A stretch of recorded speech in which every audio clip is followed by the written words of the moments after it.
नंदू बहुत ही अच्छा बच्चा था।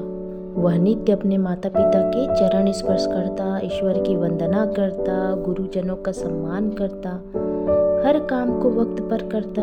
सभी उससे प्रेम करते थे। नंदू के पिता दिन भर फेरी लगाकर सब्जियां बेचा करते थे। नंदू की एक छोटी सी बहन थी। नंदू की पढ़ाई में सहायता उसकी माँ करती थी। पिता की गाड़ी कमाई से घर खर्च और स्कूल के उसके खर्चे निकल आते थे। सब्जी बेचने जाने से पहले नंदू नियम से सुबह सारी सब्जियां धोकर उन्हें ठेली में लगाता था। इसी बीच एक दुर्घटना घट गई जिसने नंदू की जिंदगी में अंधेरा पैदा कर दिया। नंदू के पिता बरसात में भीग कर बीमार हो गए और वह एक बार बिस्तर पर जो पड़े तो फिर उन्होंने उठने का नाम नहीं लिया। पिता की मृत्यु से जहां नंदू के परिवार को मानसिक कष्ट हुआ, वहीं उसे आर्थिक तंगी ने भी आ घेरा। एक एक पैसे के लिए उन्हें परेशान होना पड़ता था। माँ का स्वास्थ्य पहले से ही खराब था। वह ठेली लगा नहीं सकती थी। नंदू की उम्र कोई 8 साल की थी। इस काम को पूरी तरह से कर पाने में वह भी सक्षम नहीं था। पर नंदू बहुत होशियार लड़का था। वह हरदम एक ही सोच में डूबा रहता कि वह परिवार का सहारा कैसे बने। चिंता के कारण नंदू भी सूखने लगा। उसकी माँ उसे रामायण महाभारत के साथ दैविक चमत्कारों की कहानियां सुनाया करती थी। एक दिन नंदू के मन में विचार आया, क्यों न अपनी समस्या को लेकर देवता से प्रार्थना की जाए। उसकी पाठशाला के रास्ते में एक मंदिर पड़ता था। नंदू रोज पाठशाला जाते समय उस मंदिर के दरवाजे पर खड़ा हो जाता और हाथ जोड़कर भगवान से प्रार्थना करता, हे भगवान, आप सबके दुखों को दूर करते हो। मैं छोटा सा बालक हूँ, पूजा करना नहीं जानता, पर मैं तुमसे विनती करता हूँ कि तुम मेरे दुखों को दूर करो। नंदू को भगवान की प्रार्थना करते कई माह गुजर गए, पर नंदू को ना तो भगवान ने दर्शन ही दिए और ना ही उसके दुख दूर हुए। नंदू यह सोचकर निराश होता कि शायद उसके पूजा करने में ही कोई दोष है, वरना ईश्वर तो दयालु होते हैं, वह उसकी मदद जरूर करते। नंदू को ईश्वर पर अटूट श्रद्धा थी। वह प्रतिदिन मंदिर जाता रहा। वह मंदिर एक देवी माँ का था।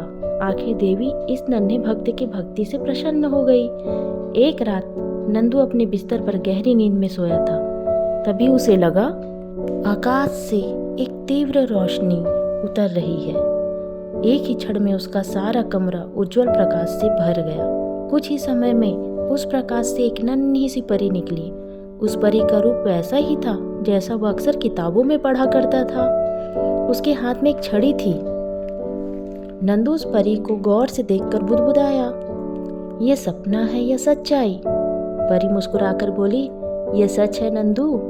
नंदू ने बड़ी व्याकुलता और प्रसन्नता से पूछा, तो क्या तुम परी हो? परी ने फिर मुस्कुराते हुए कहा, हाँ नंदू, मैं परी हूँ। तुम यहाँ पर कैसे आई? नंदू अपनी बात पूरी न कर सका। परी खिलखिला कर बोली, नंदू, मुझे देवी माँ ने तुम्हारे पास भेजा है। देवी माँ ने? नंदू तो बिल्कुल खुश ही हो गया।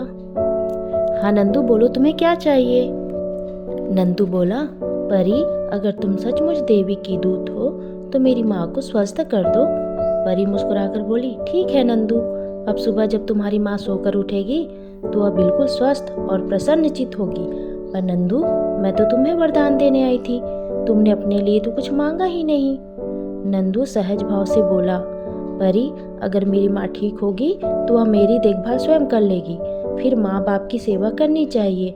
बच्चों पर सबसे पहला अधिकार माँ का होता है, इसलिए मैंने माँ के स्वस्थ होने का वरदान तुमसे मांग लिया। परी बोली, नंदू, मैं तुमसे बहुत प्रसन्न हूँ, तुम मुझसे एक वरदान और मांग लो। नंदू बोला, परी, मुझे सद्बुद्धि दो ताकि मैं बड़ा होकर नेक, ईमानदारी और सच्चाई के रास्ते पर चल सकूं। परी बहुत प्रसन्न हुई और बोली, ऐसा ही होगा। नंदू, यह अंगूठी तुम अपने पास रख लो। इस अंगूठी को पहनकर जो इच्छा करोगे वह पूरी हो जाएगी। पर जिस दिन तुमने इसका गलत कामों के लिए उपयोग किया, इसकी शक्ति उसी दिन खत्म हो जाएगी। यह कहकर जाने से पहले परी ने नंदू से कहा, देखो नंदू, इसका जिक्र तुम किसी से न करना। इतना कहने के बाद पहले परी विलीन हुई, फिर प्रकाश में नंदू ने देखा उसके हाथों में अंगूठी थी। वह इस बात को माँ से कहना चाहता था, पर परी की बात याद आते ही वह शांत हो गया। सुबह माँ पूर्ण स्वस्थ नजर आई। उस दिन से नंदू और उसका परिवार सुखी परिवार हो गया। इस कहानी से हमें यह शिक्षा मिलती है कि बड़ों का आदर करते हुए कर्म पर विश्वास करने वाले के लिए कुछ भी असंभव नहीं है।